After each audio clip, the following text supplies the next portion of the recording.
এই মূল্যবৃদ্ধির বাজারে বাজেট বুঝে বেড়াতে যেতে হয়। তাছাড়া এখন পরিবার নিয়ে দুদিনের ট্রিপ প্ল্যান করলেও নয় করে 1000-10 ধাক্কা। কিন্তু তাই বলে কি দৈনন্দিনের এই একঘেয়েমি জীবন থেকে অবসর নেবেন না? অবশ্যই বেড়াতে যাবেন, এবং তা হবে আপনার বাজেটের মধ্যেই।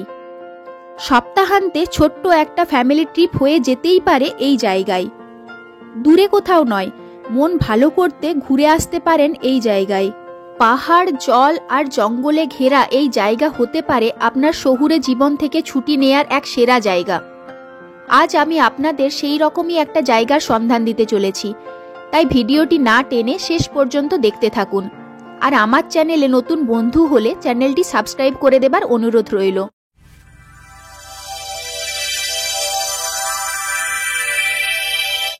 নমস্কার বন্ধুরা, মাই লাইফ অ্যান্ড মোরে আপনাদের অনেক অনেক স্বাগত জানাই। মুকুটের মধ্যে যদি আপনি মনির হদিশ পেতে চান, তাহলে আপনাকে আসতেই হবে বাঁকুড়া জেলার অন্তর্গত অন্যতম আকর্ষণীয় পর্যটন কেন্দ্র মুকুটমণিপুরে। কলকাতা থেকে প্রায় 230 কিলোমিটার দূরত্বে অবস্থিত রাঢ়বঙ্গের রানী নামে পরিচিত মুকুটমণিপুর প্রাকৃতিক সৌন্দর্যের দিক দিয়ে কোনো অংশে কম নয়। এখানে দক্ষিণে কংসাবতী এবং কুমারী নদীর মিলিত জলাধারকে কেন্দ্র করে গড়ে উঠেছে মুকুটমণিপুর পর্যটন কেন্দ্র। আর এই জলাধারের চারপাশে রয়েছে ছোট ছোট টিলা আর পাহাড়, আর তার পাশেই রয়েছে কংসাবতী বাঁধ। এটি ভারতের দ্বিতীয় বৃহত্তম মাটির বাঁধ, যার দৈর্ঘ্য প্রায় 11 কিলোমিটার। এই বাঁধটি তৈরি হয় 1956 সালে কুমারী ও কংসাবতী নদীর সঙ্গমস্থলে। আপনারা মুকুটমণিপুর বাস, ট্রেন এবং বাই কারে আসতে পারেন। কলকাতা থেকে অনেকগুলি সরাসরি বাস পেয়ে যাবেন মুকুটমণিপুর আসার জন্য। সময় লাগবে 4 ঘন্টা মতো। তাছাড়া ট্রেনে এলে আপনাদের নামতে হবে বাঁকুড়া স্টেশনে। বাঁকুড়া স্টেশন থেকে মুকুটমণিপুর আপনারা বাসেও যেতে পারেন, তাছাড়া গাড়ি ভাড়া করেও নিতে পারেন। বাঁকুড়া থেকে মুকুটমণিপুরের দূরত্ব 40 থেকে 45 কিলোমিটারের মতো। মুকুটমণিপুরের অন্যতম আকর্ষণ হলো এই ড্যামের জলে বোট রাইডিং করা। বোট রাইডিং এর জন্য আপনাদের মাথাপিছু ভাড়া পড়বে 150 টাকা। জ্যাকেট এই টাকার মধ্যে ইনক্লুড থাকবে। এখানকার বোটের নামগুলো বেশ ইন্টারেস্টিং, যেমন ভোরের পাখি, ভোলেনাথ, খোকাবাবু, মহেশ্বর, বাহুবলী, নমঃ শিবাই ইত্যাদি। আমরা যেই বোটটা নিয়েছিলাম সেটির নাম ছিল খোকাবাবু। 150 টাকার বিনিময়ে বোট আপনাকে নিয়ে যাবে পরেশনাথ মন্দির, Banpukuria deer park, Musafirana view point এবং কুমারী ও কংসাবতী নদীর সঙ্গমস্থল। এছাড়া আপনি একটি বোট রিজার্ভ করেও নিতে পারেন। সেক্ষেত্রে আপনাকে ন্যূনতম 15 জনের ভাড়া দিতে হবে।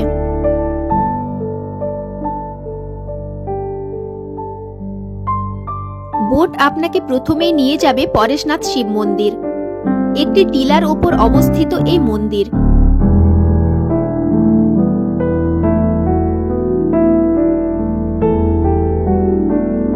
পরেশনাথ মন্দির এবং মুসাফিরানা ভিউ পয়েন্টটি আপনারা বোটিংয়ে না গিয়ে টোটো ভাড়া করে অথবা নিজের বাইক থাকলে সেটি নিয়েও যেতে পারেন। বাঁধের ধার বরাবর রাস্তাটি হবে আপনাদের জন্য এক অন্য রকমের আকর্ষণ। এক পাশে জল আর অন্য পাশে পাহাড়ের কোলে গ্রাম্য পরিবেশ।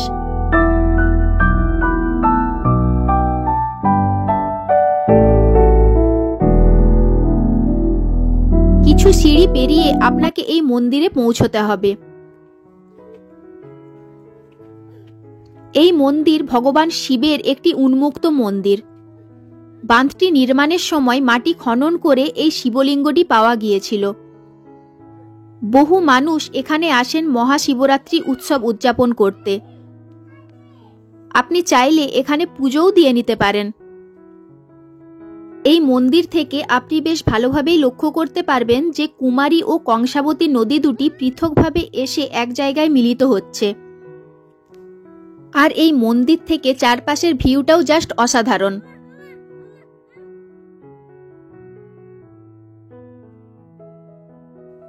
এই মুসাফিরানা ভিউ পয়েন্টে প্রবেশ মূল্য 10 টাকা মাথাপিছু। পাহাড়ের ওপর একটি জলাধারকে কেন্দ্র করে গড়ে উঠেছে এই ভিউ পয়েন্টটি। আপনি এই মুসাফিরানা ভিউ পয়েন্ট থেকে মুকুটমণিপুর প্রাকৃতিক দৃশ্য উপভোগ করতে পারবেন।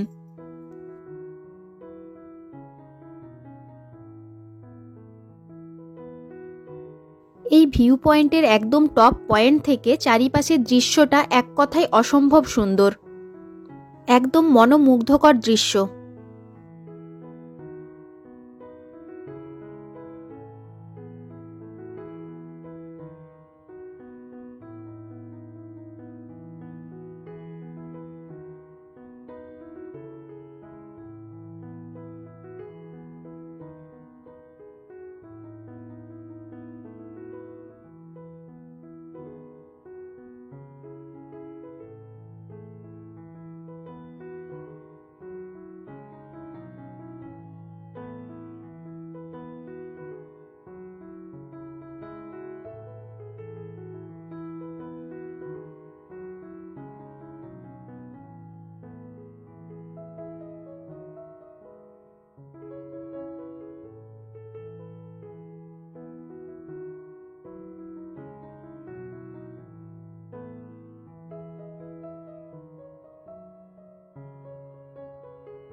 তারপর বোট আপনাকে নিয়ে যাবে ডিয়ার পার্কে।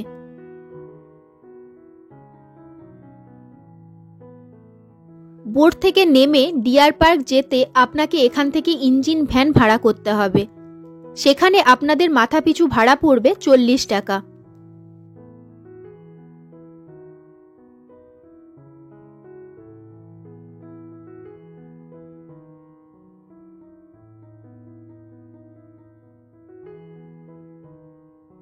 ডিয়ার পার্কে আপনি প্রচুর হরিণ দেখতে পাবেন একদম সামনে থেকে, আর তার সাথে পাবেন নিজে হাতে হরিণকে খাওয়ানোর সুযোগ।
এই রাস্তাটি সাজানো হয়েছে খুব সুন্দর সুন্দর আলপনা দিয়ে, তবে সেই আলপনার রং এখন প্রায় অনেকটাই ঝাপসা হয়ে গেছে।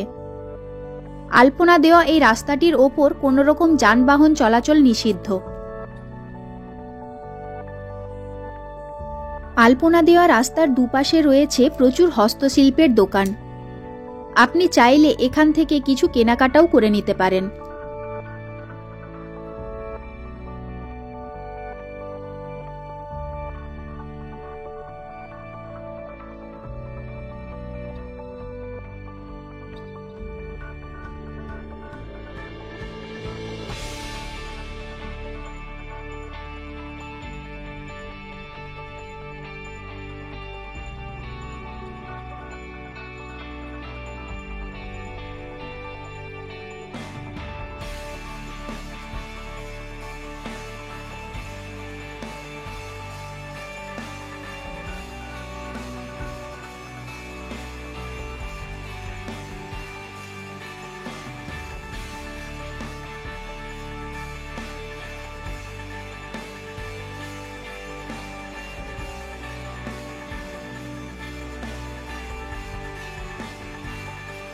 এখানে মোট 11টি লক গেট রয়েছে।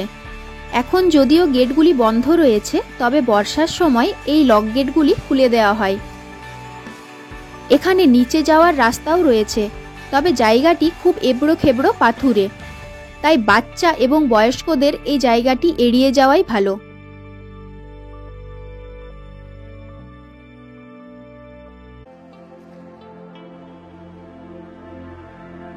এখানে একটি কাউন্টার আছে যেখান থেকে সাইকেল ভাড়া পাওয়া যায়।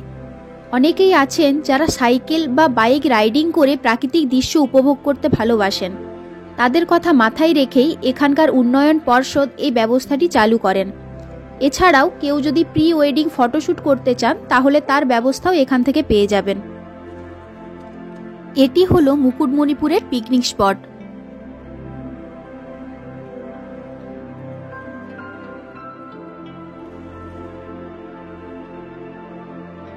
এখন আমি চলে এসেছি মুকুটমণিপুর সেলফি পয়েন্টে।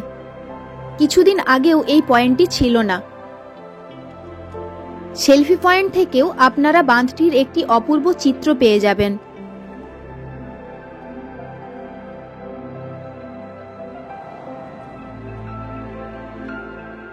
মুকুটমণিপুরে থাকার জন্য অনেকগুলি সরকারি ও বেসরকারি হোটেল রয়েছে, যেমন মালঞ্চ, আম্রপালি, অহল্যা ইত্যাদি।